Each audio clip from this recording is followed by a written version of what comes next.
ऐलानेगी। आम आदमी पार्टी का 2022 के इलेक्शंस का 2022 इलेक्शंस का सीएम फेस, सीएम कैंडिडेट कौन होगा, उसके नाम की ऑफिशियल अनाउंसमेंट, औपचारिक घोषणा कल मुख्यमंत्री अरविंद केजरीवाल जी करेंगे। जिस लम्हे का आप सबको बड़ी बेसब्री से इंतजार था, हम सबको इंतजार था, हम सब जानना चाहते थे कि कब इन रिवायती पार्टियों से छुटकारा मिले और हमारे प्यारे सूबे पंजाब का अगला सीएम कौन होगा, उसका नाम ऐलाना जाए। वो कल माननीय मुख्यमंत्री जी पंजाब की धरती पे आके, गुरुओं की इस धरती पर आकर करेंगे। आज की प्रेस कॉन्फ्रेंस का दूसरा इंपॉर्टेंट टॉपिक,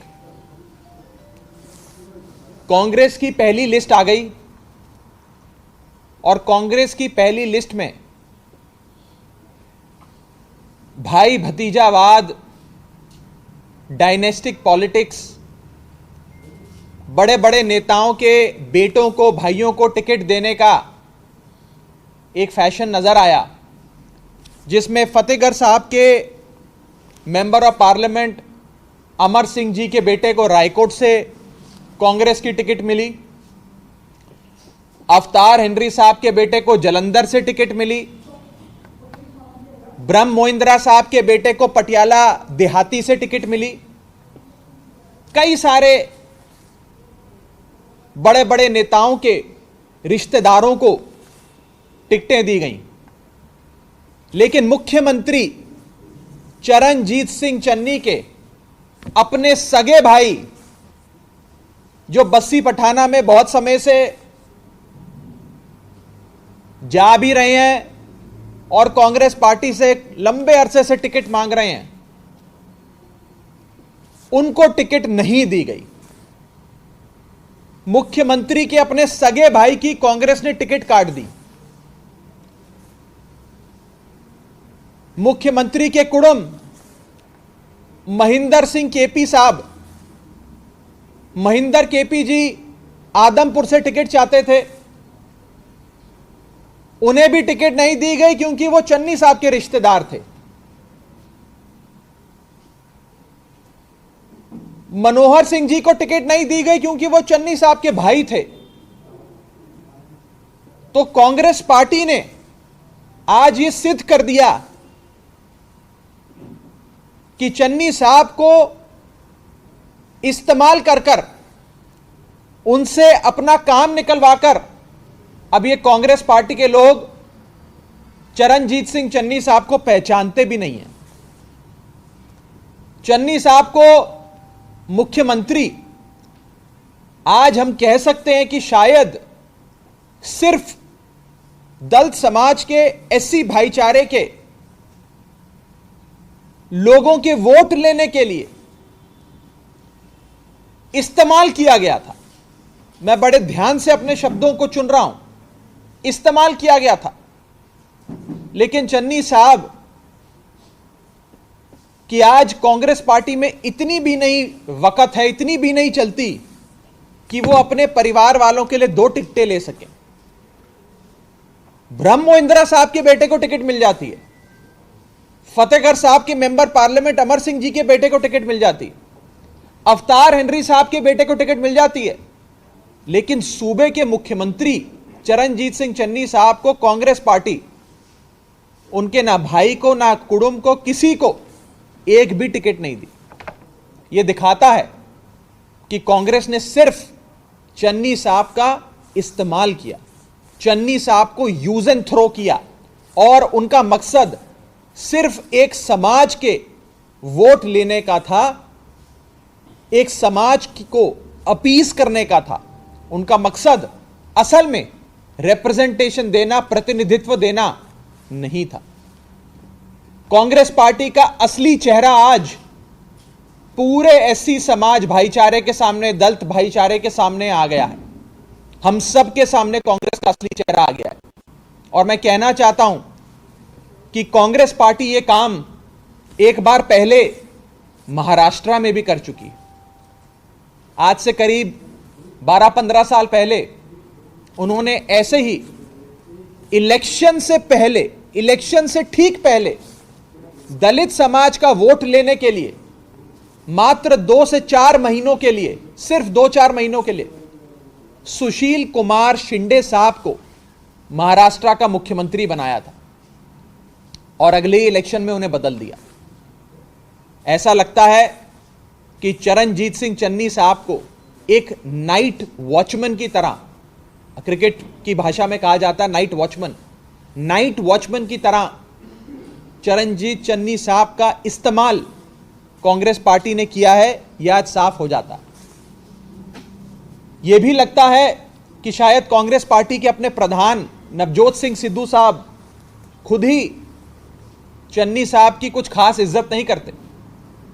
वो प्रेस कॉन्फ्रेंस करते हैं तो प्रेस कॉन्फ्रेंस के पीछे जो बैनर लगाते हैं, उस बैनर में सूबे के मुख्यमंत्री, कांग्रेस पार्टी के मुख्यमंत्री की फोटो नहीं होती, उन्हीं की फोटो गायब हो जाती।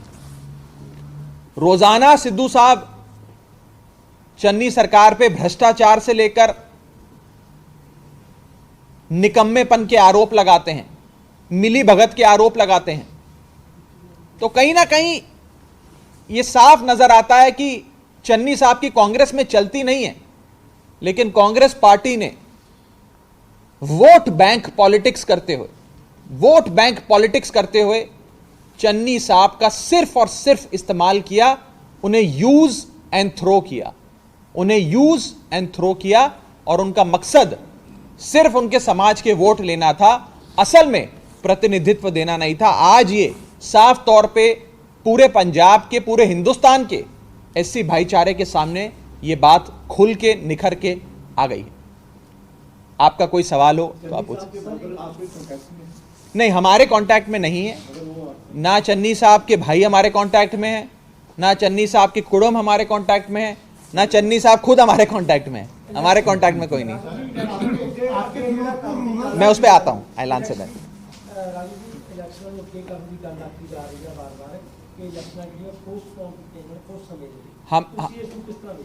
सर, हमने भी यही डिमांड करी आज।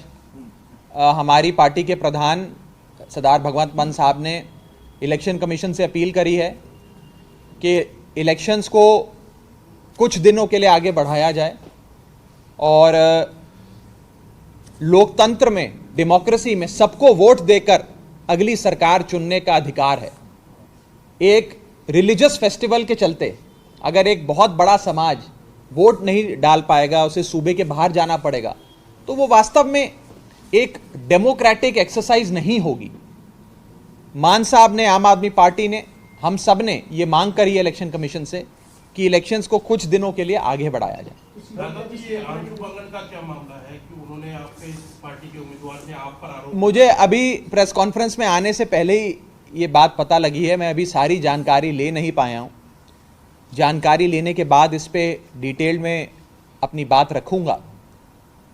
लेकिन कहीं ना कहीं ये नजर आता है कि एक बहुत ही गंदा खेल, एक षड्यंत्र कुछ लोग हमारे खिलाफ रच रहे हैं और आम आदमी पार्टी को हर सूरत में नुकसान पहुंचाने की कोशिशें करी जा रही हैं। मुझे बताया जा रहा है कि शायद कोई बड़े कांग्रेस के सीनियर नेता ने हमारे फिरोजपुर के कैंडिडेट को कॉल किया, उन्हें कहा कि आप छोड़िए, उन पर दबाव बनाया। अभी सारी जानकारियां कुछ ही देर में आपके सामने आएंगी। मैं इस प्रेस कॉन्फ्रेंस में इस पर ज्यादा नहीं कहूंगा, बस इतना कहूंगा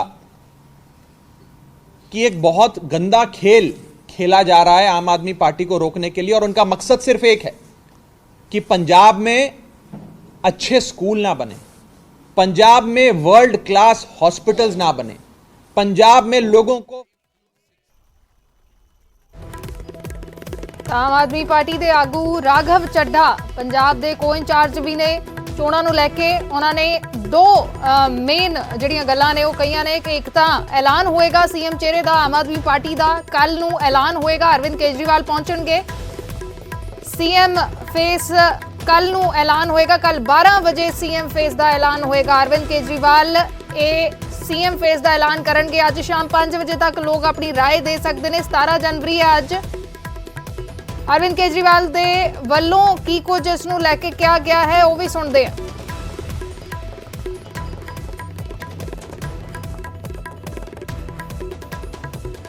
राय मांगी थी सीएम का चेहरा आपको अनाउंस करना है। वो बताएंगे बाद में, मैंने बताया अभी दिल्ली से संबंधित। कल बताएंगे वो। कल बताएंगे, अच्छी बात है। अरविंद जी, पंजाब में आपने लोगों से राय मांगी थी सीएम का चेहरा आपको अनाउंस करना है। वो बताएंगे बाद में, मैंने बताया अभी दिल्ली से संबंधित। कल बताएंगे वो। अच्छी बात है। अरविंद जी, पंजाब में आपने लोगों से राय मांगी थी सीएम का चेहरा आपको अनाउंस करना है। वो बताएंगे बाद में, मैंने बताया अभी दिल्ली से संबंधित। कल बताएंगे वो। कल बताएंगे, अच्छी बात है। अरविंद जी, पंजाब में आपने लोगों से राय मांगी थी सीएम का चेहरा आपको अनाउंस करना है। वो बताएंगे बाद में, मैंने बताया अभी दिल्ली से संबंधित। कल बताएंगे वो। कल बताएंगे।